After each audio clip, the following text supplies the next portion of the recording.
नमस्कार, मी डॉक्टर मच्छिंद्र बांगर महाराष्ट्रातील हवामान परिस्थिती संदर्भात थोडक्यात अंदाज व्यक्त करणार आहे।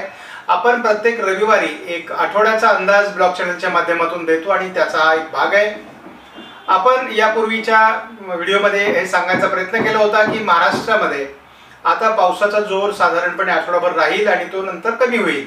आता साधारणपणे आता सध्या जे काही पूर्व विदर्भामध्ये पावसाळी वातावरण तयार झालं होतं ते आता कमी होऊन आता थोडं ते मध्य महाराष्ट्र, मराठवाडा आणि पश्चिम महाराष्ट्र असं सरकण्याची शक्यता आहे। एकूण याच्या सगळ्या बाबींचा लक्षात विचार करता एप्रिल महिना हा तसा मध्यम पावसाळी राहिला, परंतु एकूणच मार्च आणि एप्रिलचं तापमान अधिक राहिल्यामुळे मान्सूनच्या संदर्भात त्याचा काही विपरीत परिणाम होईल असं आता सध्या वाटत नाही।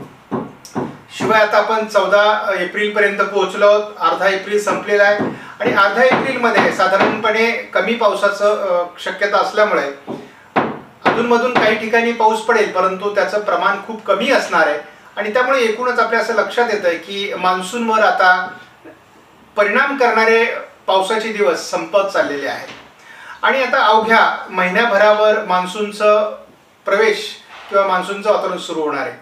21 मे ते पुढे सातत्याने अंदमान निकोबार बेटातून मान्सूनचा प्रवेश होतो आणि त्यासाठी आता फार कमी कालावधी शिल्लक आहे।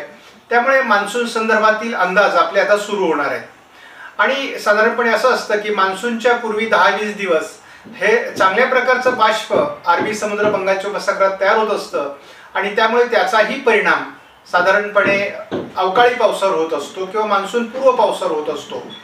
सर्वात महत्त्वाची बाब म्हणजे यावर्षी आयोडी हा मान्सूनच्या कालावधीमध्ये सकारात्मक आहे, शिवाय लानिना सक्रिय होतोय आणि दोन्ही घटक पॉझिटिव्ह असल्यामुळे यावर्षी खूप चांगला किंवा सरासरीपेक्षा जास्त अशा प्रकारचा मान्सून पडणार आहे। त्यामुळे शेतकऱ्यांनी कुठल्याही प्रकारची चिंता या संदर्भात बाळगण्याची गरज नाही।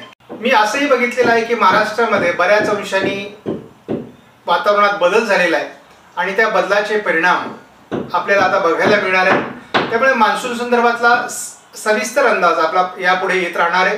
त्यामुळे आपल्या यापुढचे व्हिडिओ अतिशय महत्त्वाचे असणार आहेत। महाराष्ट्रामध्ये आपण यापूर्वी सांगितलेले जवळपास 107% पर्यंत पाऊस राहणार आहे आणि त्यामुळे शेतकरी यावर्षी मान्सूनच्या पावसाबाबतीत समाधानी राहणार आहेत। मात्र एकूणच या सर्व परिस्थितीमध्ये असं स्पष्ट दिसतंय की जूनमध्ये पाऊस उशिरा सुरू होईल आणि जूनचं पावसाचं प्रमाण थोडं कमी राहील, परंतु त्याच्या बदल्यात ऑक्टोबरमध्ये सुद्धा मान्सून सक्रिय राहील आणि मान्सूनचा परतीचा प्रवासच ऑक्टोबरमध्ये होईल। त्यामुळे साधारणपणे ऑक्टोबरच्याही 15 तारखेपर्यंत जवळपास पाऊस राहणार आहे आणि तो भी मोठ्या प्रमाणात राहणार आहे आणि यावर्षी सर्व तलाव भरणार आहेत, सर्व नद्या प्रवाहित होणार आहेत, छोटे पाणी प्रकल्प भरतील, शेतीसाठी उपयुक्त अशा प्रकारचे पाणीसाठे तयार होतील। त्यामुळे साधारणपणे शेतकऱ्यांमध्ये समाधानाचं वातावरण निर्माण होण्याकरता आणि खास करून आपल्याला मी सांगितलेलं आहे की गेल्या वर्षी ज्या ज्या भागात दुष्काळ होता त्या ठिकाणचा दुष्काळाचा प्रभाव यावर्षी संपणार आहे। त्यामुळे शेतकऱ्यांमध्ये हे एक समाधानाचं वातावरण आहे। याही पेक्षा महत्त्वाची बाब म्हणजे लानिना आणि आयोडी सक्रिय असल्यामुळे एकूणच परिस्थिती अनुकूल आहे। आपल्याला फक्त या शेतकऱ्यांच्या दृष्टीने हा भाग महत्त्वाचा आहे की सप्टेंबर-ऑक्टोबरमध्ये जी पिकं काढणीसाठी येतात त्यांना थोडं नियोजन करावं लागेल, म्हणजे अधिक पाण्याची पिकं घ्यावी लागतील। मी यापूर्वीच्या अंदाजामध्ये गेल्या वर्षी सांगितलं होतं की कमी पाण्याची पिकं घ्या। यावर्षी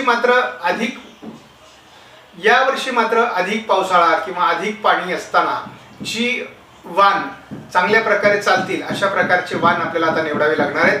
त्यामुळे एकूणच या वर्षीचं वातावरण हे गेल्या वर्षीच्या वातावरणापेक्षा उलट आहे। त्यामुळे आपल्याला एकूणच संपूर्ण पुढच्या मान्सूनच्या दृष्टीने वातावरण तयार होत आहे। सध्या पश्चिम महाराष्ट्र, मध्य महाराष्ट्र, मराठवाडा असं थोडं आठवडाभर पावसाळी वातावरण राहील आणि 15 दिवस अधूनमधून ठिकठिकाणी भाग बदलत पाऊस पडत राहणार आहे। त्यामुळे एकूणच पावसाळी वातावरण एप्रिलच्या उत्तरार्धातही राहील, परंतु त्याचा प्रभाव फार मोठ्या प्रमाणात असणार नाही। आपणास व्हिडिओमधील माहिती महत्त्वपूर्ण वाटल्यास लाईक करा, शेअर करा, चॅनलला सबस्क्राईब करा। धन्यवाद। जय हिंद, जय महाराष्ट्र, जय वडिलांची।